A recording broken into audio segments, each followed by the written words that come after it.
Lucknow super জায়ান্টসের captain Rishabh পান্তের ঠিক হয়েছেটা কি? তবে লোকে যেটা বলা বলি করছে ওই 27 কোটি চাপিয়ে কি তিনি অবশেষে ভেঙে পড়লেন? তার এমনই অবস্থা এখন, মানে তিনি ব্যাটিংয়ে নামতেও ভয় পাচ্ছেন, মানে যে কারণে মানে তিনি যতটা সম্ভব নিজেকে আড়াল করে রাখতে চাইছেন। মানে নামলেও একেবারে ইনিংসের শেষের দিকে গিয়ে ওই 2-3 বল আর কি ফেস করছেন। আবার একটা ম্যাচে তো তিনি ব্যাটিংয়েই নামেননি, ওই আর কি তার খারাপ ফর্মের ভয়। অথচ এই ঋষভ পান্তকে 27 কোটি ইন্ডিয়ান রুপিতে আইপিএলের মেগা অকশনে অতীতের সমস্ত রেকর্ড ভেঙে নিজেদের দলে ভিড়িয়েছিল লখনৌ সুপার জায়ান্টসের ম্যানেজমেন্ট। মানে শুধু এলএসজি নয়, মানে এলএসজির সাথে আরও কয়েকটা টিম কিন্তু ঋষভকে নিজেদের দলে নেওয়ার জন্য বিট করেছিল। আবার এই মূল্যটা কিন্তু বিদেশে যেসব ফ্র্যাঞ্চাইজ মানে টি-20 টুর্নামেন্টগুলো হয় ওখানে একটা গোটা টিমেরও কিন্তু বাজেট থাকে না। তো সেখানে ঋষভ পান্ত একাই যখন 27 কোটি পাচ্ছেন, তো সেখানে আর কি তো তার টিম বলুন কিংবা তার আর কি দলের সমর্থকদের বলুন, মানে ঋষভ পান্তের থেকে যে প্রত্যাশাটা একবারে আকাশচুম্বী থাকবে এটাই তো স্বাভাবিক। কিন্তু এই চলতি আইপিএলে এখনো পর্যন্ত 9 ম্যাচ খেলে ফেলেছে এলএসজি, 8 ম্যাচে ব্যাটিং করার সুযোগ পেয়েছে ঋষভ পান্ত। মানে তার ওই আর কি মানে তার উপর যে প্রত্যাশা রয়েছে টিমের বা তাদের সমর্থকদের, মানে তার ছিটে ফোটাটুকু তিনি এখনো পর্যন্ত পূরণ করতে পারেননি। এই 8 ইনিংসে তিনি ব্যাটিং করার সুযোগ পেয়ে এখনো পর্যন্ত এই চলতি আইপিএলে করেছেন মোটে 106 রান 110 বল খেলে।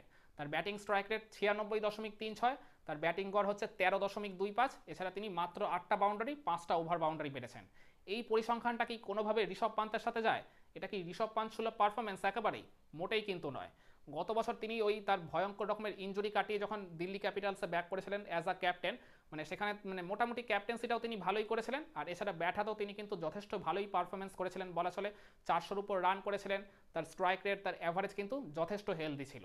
কিন্তু মানে ওই ছিটে ফোটাটুকু আর কি এইবারে আর কি তার পারফরমেন্সে একেবারেই দেখা যাচ্ছে না। যে কারণে আমি শুরুর দিকে একটা কথা বলছিলাম, মানে তিনি এখন ব্যাটিংয়ে নামতেই রীতিমতো ভয় পাচ্ছেন, তার ওই খারাপ ফর্মের ভয় বা আর কি সমর্থকদের কাছে ওই রকম গালি খাওয়ার ভয়। আর ঋষভ পান্তের যদি আপনারা এইবারের মানে চলতি সিজনে যে 8টা ম্যাচ তিনি খেলেছেন, মানে এইখানে খেয়াল করে দেখবেন, মানে আমার আর কি যে অবজারভেশনে আর কি যে জিনিসটা চোখে পড়লো, মানে তাকে 3টা ম্যাচে আর কি মানে অপোনেন্ট পুরোপুরি প্ল্যান করে রীতিমতো আউট করেছেন। মানে টিম অ্যানালিস্টের বলতে পারেন প্রথম প্ল্যানেই ঋষভ পান্ত আউট হয়ে গেছে। ওই তার পুরনো টিম দিল্লি ক্যাপিটালসের এগেনস্টে এই সিজনের একদম ফার্স্ট ম্যাচে কুলদীপ যাদব তাকে একটা আর কি স্টক ডেলিভারি করেছিলেন, একেবারে লেগ ব্রেক ডেলিভারি আউটসাইড দিয়ে অফ স্টাম্প। তো ঋষভ পান্তকে তিনি ওই জায়গায় আর কি খেলাতেই চেয়েছিলেন ওই লং অফ দিয়ে। তো ঋষভ পান্ত ওই বলের লাইন ধরেই তিনি লং অফ দিয়ে আর কি ক্লিয়ার করতে গেছিলেন বড় শট, কিন্তু ওই জায়গায় আর কি লং অফে যিনি ফিল্ডিং করছিলেন তার হাতে ক্যাচ দিয়ে ঋষভ ওই জায়গায় আর কি কোনো রানের খাতায় না খুলতে পেরে আউট হয়ে গেছিলেন। আর এরপরে আর একটা ম্যাচের কথা মনে আছে ওই পাঞ্জাব কিংসের এগেনস্টে, যেখানে গ্লেন ম্যাক্সওয়েল তাকে বল করছিলেন রাউন্ড দ্য উইকেটে এসে। তো ম্যাক্সওয়েলের একটা ডাউন দ্য লেগের ডেলিভারিতে মানে ওটা আর কি খুবই একটা মানে পুয়ার টাইপের ডেলিভারি বলা চলে। কিন্তু ঋষভ পান্ত ক্লিয়ার করতে গেলেন অ্যাজ ইউজুয়াল ফাইন লেগ দিয়ে, কিন্তু পাঞ্জাব কিংস ওই জায়গায় শর্ট ফাইন লেগে একটা ফিল্ডার দাঁড় করিয়ে রেখেছিল একেবারে প্ল্যান মতো। তো যার ফলে ওই মানে ফিল্ডারের হাতে ক্যাচ দিয়ে ঋষভ ওই জায়গায় সিঙ্গেল ডিজিটে আউট হয়ে গেছিলেন। আর এরপর আরেকটা ম্যাচের কথা আমার মনে আছে মুম্বাই ইন্ডিয়ান্সের এগেনস্টে, যেখানে হার্দিক পান্ডিয়ার একটা চেঞ্জ অফ পেসের ব্যাক অফ দ্য লেন্থের মানে অফ কাটার ডেলিভারিতে ঋষভ পান্ত আর কি অ্যাক্রস খেলতে গেছিলেন, কিন্তু লিডিং এজ হয়ে ওই জায়গায় আর কি মিড অফে ফিল্ডিং করছিলেন কবরিন বস্ক, তার হাতের ক্যাচ দিয়ে ঋষভ পান্ত ওই জায়গায় ওই সিঙ্গেল ডিজিটই আউট হয়ে গেছিলেন। এই পার্টিকুলার 3টা ম্যাচে আমার আর কি দেখে মনে হয়েছে তার আউটের ধরনগুলো যে আর কি মানে অপোনেন্ট তাকে পুরোপুরি প্ল্যান করে একদম সেট ট্র্যাপে ফেলেই আউট করেছে। আর এছাড়া আরও যে 3টা ম্যাচের কথা আমি বলবো এখন, মানে এই জায়গাগুলোতে বলতে গেলে ঋষভ একেবারে নিজের ভুলে নিজের দোষেই উইকেটগুলো ছুড়ে দিয়ে এসছেন। এর মধ্যে গুজরাট টাইটান্সের এগেনস্টে ম্যাচটার কথা আমার মনে আছে, যেখানে তিনি ওপেন করতে নেমেছিলেন সেদিন, একটা ব্রেভ ডিসিশন ছিল কারণ ওই মানে তাদের ওপেনার মিচেল মার্শ সেদিন অ্যাভেলেবেল ছিলেন না। তো ইনিংসের শুরুটা কিন্তু ভালোই করে ফেলেছিলেন, 21 রান করেও ফেলেছিলেন। এরপর প্রসিদ্ধ কৃষ্ণার ওই একটা চেঞ্জ অফ পেসের ডেলিভারিতে ব্যাক অফ দ্য লেন্থের থেকে একটু আর কি সামান্য 2-1 মিটার আর কি লেন্থটা পেছনে ছিল, মানে যেটা আর কি স্টেপ আউট করে খেলার মতো আর কি মানে লেন্থই নয় ওই পার্টিকুলার ডেলিভারিটা।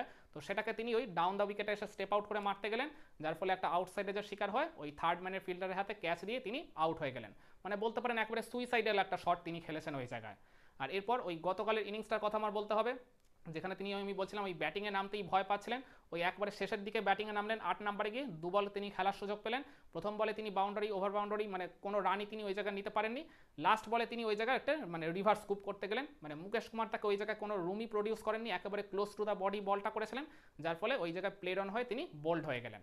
আর এর ঠিক আগের ম্যাচে রাজস্থান রয়্যালসের এগেনস্টে, যেটা আর কি লখনৌ সুপার জায়ান্টস আর কি খুবই ক্লোজ এনকাউন্টারে 2 রানের ব্যবধানে ম্যাচটা জিতে গেছিল, কিন্তু ঋষভ পান্তের পারফরমেন্স কিন্তু একেবারেই ভালো হয়নি।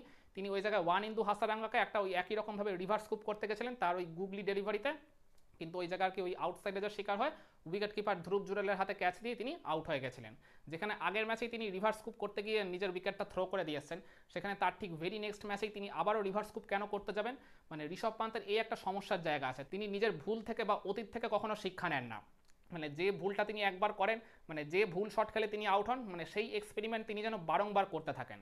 মানে তার কাছে এই প্রফেশনাল ক্রিকেট টিম, মানে তার জাতীয় দল বলুন কিংবা আইপিএলের ফ্র্যাঞ্চাইজ টিম বলুন, মানে তার কাছে একটা এক্সপেরিমেন্টের জায়গা। যে কারণে ওই বিজিটি মানে বর্ডার গাভাস্কার ট্রফিতে ঋষভ পান্ত ওই বারবার ফলিং স্কুপ খেলতে গিয়ে মানে নিজের উইকেটটা থ্রো করে দিয়েছে ভুল সময় আর কি, নিজে আউট হয়ে যেমন দলকে বিপদে ফেলেছিলেন, মানে মানে নিজেও তো ওই জায়গায় আর কি বড় রান করতে পারেননি, টিমকেও তিনি বারবার তখন ওই জায়গায় ক্ষতিগ্রস্ত করেছিলেন। যে কারণে কমেন্ট্রি বক্সে আর কি মানে সুনীল গাভাস্কার তাকে স্টুপিড বলে আখ্যা দিল, মানে তারপরেও কিন্তু তার শিক্ষা হয়নি, তারপরেও তিনি ওই একই ভুল বারংবার করে আর কি দলকে বিপদে ফেলেছেন আর কি বারবার। তো সেই কারণেই বলছি মানে ঋষভ পান্তকে নিয়ে যে সবাই বলছে যে 27 কোটির আর কি এত অতিরিক্ত মূল্যতে তিনি ভেঙে পড়েছেন, বা তিনি ওই জায়গার কি এত টাকার চাপটা নিতে পারছেন না, তার উপর ক্যাপ্টেন্সির প্রেশারও রয়েছে, এইগুলো আমার মনে হয় কথাগুলো খুব একটা সাস্টেনেবল নয়। তিনি যখন মানে এই ইন্টারন্যাশনাল এরিনাতে প্রায় আর কি 10-11 বছর ধরে ক্রিকেট খেলছেন, তিনি জানেন যে এই পার্টিকুলার আর কি ফেসটার আর কি চাপটা কীরকম থাকে। তিনি যখন দলের ক্যাপ্টেন, তিনি মানে দলের মানে সবচেয়ে আর কি বেশি মূল্য পাওয়া ক্রিকেটার, তার উপর প্রত্যাশা তো থাকবেই। তো সেই বুঝে সেই আর কি মেন্টাল প্রিপারেশন নিয়েই তো তিনি আইপিএলে খেলতে এসেছেন। আর এমন নয় যে তার কাছে কামব্যাক করার সুযোগ ছিল না। এই চলতি আইপিএলে অনেক প্লেয়ারই রয়েছে যাদের প্রথম দিকে কয়েকটা ম্যাচ কিন্তু ভালো যায়নি, কিন্তু তারপরে কিন্তু তারা ধীরে ধীরে ঠিকই কামব্যাক করেছেন। কিন্তু ঋষভ পান্ত এখনো পর্যন্ত 9 ম্যাচ খেলে ফেললেও মানে তার সেই কামব্যাকের ছিটে ফোটাটুকু মানে এখনো পর্যন্ত দেখা যায়নি। হ্যাঁ, সিএসকের এগেনস্টে তিনি একটু রানের দেখা পেয়েছিলেন, মানে দলের জন্য একটু কার্যকরী একটা ইনিংস খেলেছিলেন ঠিকই, কিন্তু সেই পার্টিকুলার ইনিংসটাও যথেষ্ট প্রশ্নের জন্ম দিয়ে দেয়। কারণ তিনি ওই মাঝের একটা আর কি মানে খুব গুরুত্বপূর্ণ ওই মিডল ফেসটায় মানে 22 বল খেলে মাত্র 12 রান করেছিলেন। অসংখ্য ডট বল খেলে নিজের উপরও চাপ বাড়িয়েছিলেন, নন স্ট্রাইকিং এন্ডের ব্যাটারদের উপরও চাপ সৃষ্টি করেছিলেন, আর সাথে মানে দলের স্কোর কার্ডের আর কি রানটাকে আর কি খুব বেশি আর কি তুলতে দেননি। যে কারণে লখনৌ কিন্তু ওই পার্টিকুলার ম্যাচটায় আরও 20 থেকে 25টা রান বেশি করলেই করতে পারত। আর সেই কারণে মানে অফ ফর্মে থাকা সিএসকের কাছেও কিন্তু লখনৌকে ম্যাচটা হেরে যেতে হয়েছিল একেবারে লাস্ট ওভারে গিয়ে। মানে বলতে গেলে ঋষভ পান্ত দলের হায়েস্ট রান গেটার থাকলেও 63 রান করলেও ওই পার্টিকুলার ম্যাচে লখনৌয়ের হারার কিন্তু ভিলেন তিনিই ছিলেন। আর ওই পার্টিকুলার টাইমে সাংবাদিকদের মুখে শুনেছিলাম একটা কথা, যে ঋষভ পান্ত নাকি মানে নেটে একবারের জন্য আর কি ঢোকেননি, মানে একটা বলও তিনি ওই জায়গায় প্র্যাকটিস করেননি কেকেআরের ম্যাচের আগে। মানে শুধু মানে কলকাতার এগেনস্টে ম্যাচটাতেই নয়, তিনি মানে ইদানিংকালে তার প্র্যাকটিসে একেবারেই মনোযোগী হচ্ছেন না, ব্যাটিং প্র্যাকটিস তো ঠিকভাবে করছেনই না, তার ওই জায়গার কি যে ভুলগুলো হচ্ছে সেগুলো নিয়ে কাজ করা তো অনেক দূরের কথা। মানে এইভাবে চলতে থাকলে কিন্তু ঋষভ পান্ত অচিরেই নিজেকে কিন্তু হারিয়ে ফেলবেন। মানে আমি শুধু একটা আইপিএল দেখেই জাজ করছি না, ঋষভ পান্ত কিন্তু অতীতেও এর আগে মানে তার ধারাবাহিকতা কিন্তু তিনি খুব একটা সেভাবে দেখাতে পারেননি, সেটা আইপিএলের মঞ্চেই হোক কিংবা আর কি ন্যাশনাল টিমেই হোক না কেন। তারপরেও তিনি খুবই লাকি যে অন্যান্য প্লেয়ারদের থেকে তিনি মানে এই জায়গায় আর কি একাধিক সুযোগ পেয়েছেন, বারংবার সুযোগ পেয়েছেন তার ওই ধারাবাহিকতা দেখাতে না পারার পরেও।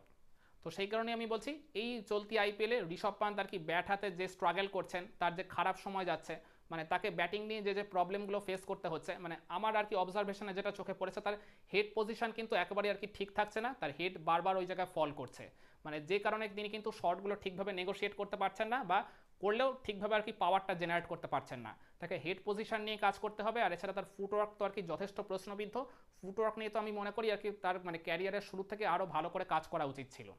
তো আপনারাও কি বাকিদের মতোই মনে করেন ওই 27 কোটির অতিরিক্ত মূল্যের চাপে পড়েই ঋষভ পান্ত তার বেস্ট পারফরমেন্সটা ডেলিভার করতে পারছেন না, নাকি আমি যে পয়েন্টগুলো তুলে ধরলাম তার ব্যাটিংয়ের ওই টেকনিক্যাল সমস্যা কিংবা মানে অপোনেন্ট তাকে যে বলে কই একেবারে প্ল্যান সেট করে যে আউট করছেন, মানে ঋষভ পান্ত তার ওই দুর্বলতাগুলো যে আর কি অপোনেন্টের সামনে বারংবার ফুটিয়ে তুলছেন, মানে এই ব্যাপারগুলোই আর কি তাকে দিন শেষে প্রবলভাবে ভোগাচ্ছে।